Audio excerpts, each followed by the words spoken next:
Pokemon Let's Go Eevee was a main series game released to the Nintendo Switch in 2018. When it was first announced, I heard a lot of worries and early criticisms of the game, with the main focus of them being the catching and recycled Fire Red storyline, which I'll get into later on in the video. Sadly, for myself, I never really owned a Switch, so I wasn't able to try it when it first launched in November of 2018.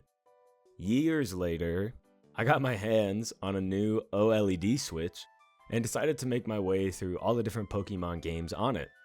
I didn't own any sort of screen recording hardware for it at the time of me beating games like Pokemon Violet, Legends Arceus, or Shining Pearl. Luckily, I found some hardware and still had Let's Go Eevee and Sword and Shield completely untouched.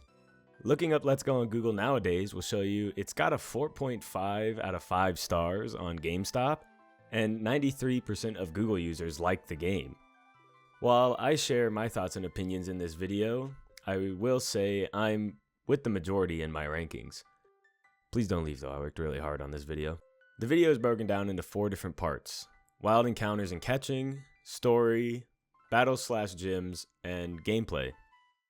With all that being said, and without giving too much away from the actual video, I decided to play through Let's Go Eevee for the very first time and record my journey, about 6 years after its initial release. The catching and wild encounters in Let's Go is one of the more unique things I've seen in a main series game. It takes the throw a Pokeball and catch approach like Pokemon Go, while also having only overworld spawns like Legends Arceus. At first, this feature kind of bugged me due to my setup being really wonky. I would aim at the screen I was playing on, but my ball would kind of just fly in a totally different direction, sometimes causing me to lose the Pokemon I was trying to catch entirely. Eventually, I was able to pretty consistently hit the Pokemon, having to relearn the style again after moving my setup and getting a brand new one. I wasn't sure where to lump the legendary birds in. I originally had them in the story portion of this video, but that didn't feel right because they technically are wild encounters that aren't required for the story. So I decided to just put them here, and I also thought the animation was really cool. So another small thing that I noticed was the XP that you could get from doing these things called catch combos. I would notice getting almost 2,000, sometimes even up to 30,000 XP when I would get a catch combo going. The catch combos are not the easiest thing to get into the higher numbers, especially if you're not good at throwing Pokeballs like I am. But when you get there, it's very rewarding. I wrote no shinies in my notes, but I actually found a shiny Rhydon and didn't get it on camera. Overall, this different style of gameplay was something really fun to learn and play around with throughout the game. I would love to see something like this done again in a future game. The story of Let's Go Eevee almost mirrors that of Pokemon Red and Blue. With no significant differences in the main story, it really made the game more about getting to experience it in 3D. I personally really liked the Red and Blue story when playing through Fire Red, both as a kid and as I got older. Seeing things like the SSN, Team Rocket HQ with Giovanni and getting the Sylph Scope, using the Sylph Scope in Lavender Tower to reveal that Cubone's mom is the ghost, and Sylphco HQ made it feel like I was just playing through Pokemon Fire Red for the very first time again. It really amplified the story experience. Also, being a fan of the Indigo League anime meant seeing Jesse and James in the game was super fun and really added something to Team Rocket.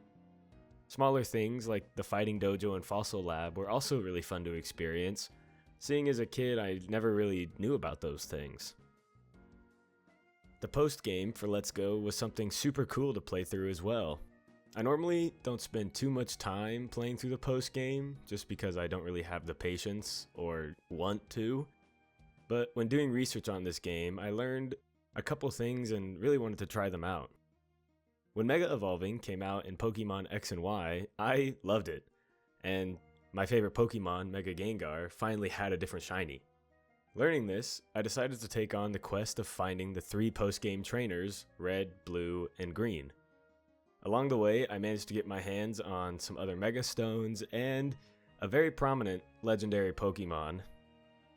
After beating the trio and earning the title of Battle Master, I was pretty content with my completion of the story. The story of this game might not have been the most unique until after beating the Pokemon League, but it really brought the old story to life and kinda gave it a whole new feel. Battling throughout the Pokemon games has remained pretty constant, with the only significant changes coming in the form of new types or special versus physical moves and things of that nature. This game did a pretty good job of keeping battles far and few between. A lot of trainers would be spinning or looking side to side, which really allowed you to either wander by them or just avoid them entirely. Something cool that I'd never seen in Pokemon games were these coach trainers. There were actually quite a few, and each of them were totally optional, which was a really nice touch. The rewards that you would usually get from these trainers was some extra money, as well as candies or TMs or things of that nature. Battling in the wild sometimes was a chore in the older games, with trainers being heavily populated or unnecessary battles kind of being thrown in.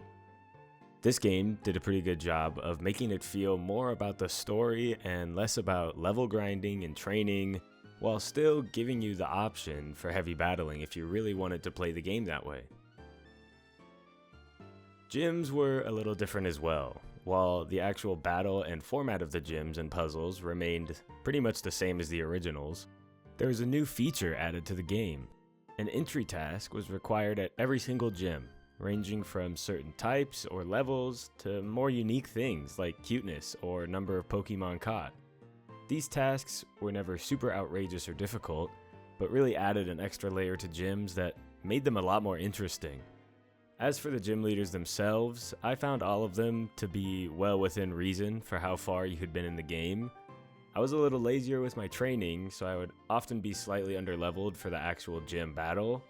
This didn't cause much of an issue, as I always had at least one Pokemon with the type advantage, so sealing gym battles was never too terribly difficult. The Elite Four was also very within the realm of possibility, and bringing a Pokemon that had the type advantage made it a lot easier.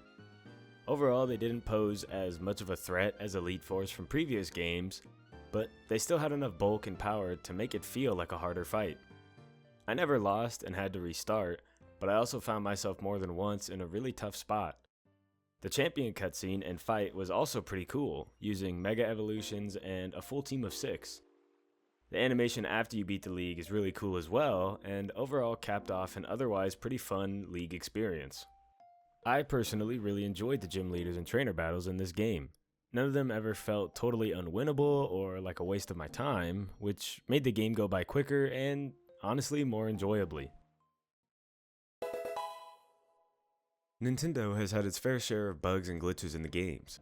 Playing through Let's Go, I didn't really notice the same kind of rendering issues that I would in games like Scarlet and Violet or Legends Arceus.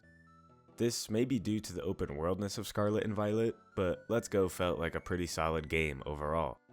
This meant that exploring all the different areas and towns in the game felt super smooth and streamlined. The UI and interactions with Eevee were also a pretty nice touch, with the UI being really user-friendly and the interactions with Eevee adding another layer to the game. The other thing that I really enjoyed from this game was the change from HMs to secret techniques that Eevee learns throughout the game. Instead of moves like Surf and Cut, Eevee gets to learn secret techniques like Chop Down, Light Up, and Sea Skim. This feature at first felt kind of arbitrary, but I really enjoyed not having to use an entire move slot just to be able to do something that's required of me in the game. While most of the moves are useful in a battle scenario, it was just a really nice touch. Overall, this game felt like a very relaxed and easygoing game compared to some of the other Pokemon games in the franchise, and definitely made for a more enjoyable experience. This game was way more fun than I thought it would be. None of my friends had played it, so I was truly in the dark with what I was getting into. I would try to avoid spoiling any Easter eggs or story points, and would even avoid videos I'd normally watch just so I could form my own opinion on the game. There was a lot of things I didn't mention or cover in this video because I wanted to make it in more of a rundown style as opposed to the standard Let's Play experience. This allowed me to still cover the game without making anything too long-winded, which felt more enjoyable and digestible for a larger audience. I had so much fun making this video over the last month, and I really hope it shows. Hopefully this video did a good enough job giving you all the information you wanted to know about the Let's Go games, whether it's before you buy the game and you want to know if it's worth it, or if you've already played through it and just wanted a second opinion. I really appreciate any support that this video gets. It took a very long time to make, so if you enjoyed, make sure to subscribe and like the video, and let me know that you liked it in the comments. Thank you so much for watching. Can't wait to make more videos like this in the future. Bye.